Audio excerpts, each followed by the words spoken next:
I think one really key issue is holding your elected officials accountable to the policies and practices that you want to see. And so getting involved and engaged, I'm part of a board that advocates for environmental candidates to be elected to office. And I think that's a huge piece of making sure that we have a coast that is reflective of the one that we want to see in the future.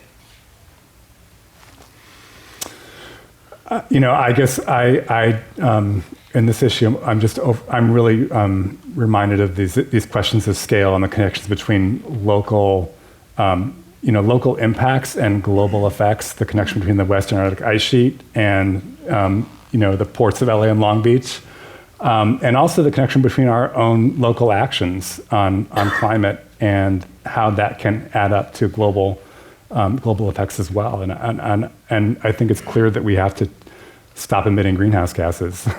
we have to get off this train.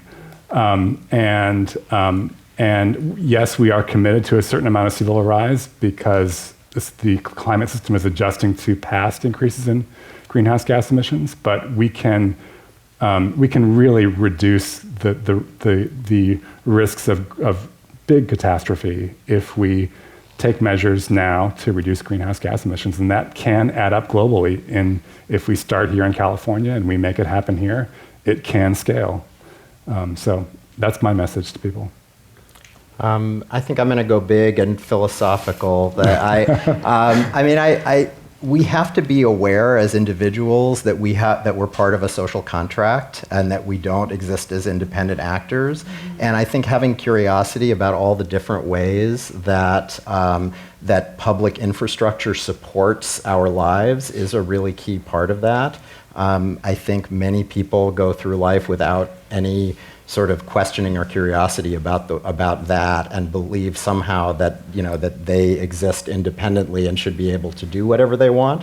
And obviously, we live in a society which values freedom a lot, and we all treasure that. And at the same time, having that sort of curiosity to be able to understand and acknowledge the ways that in which what affects us and our property is interconnected with public resources is really, really crucial.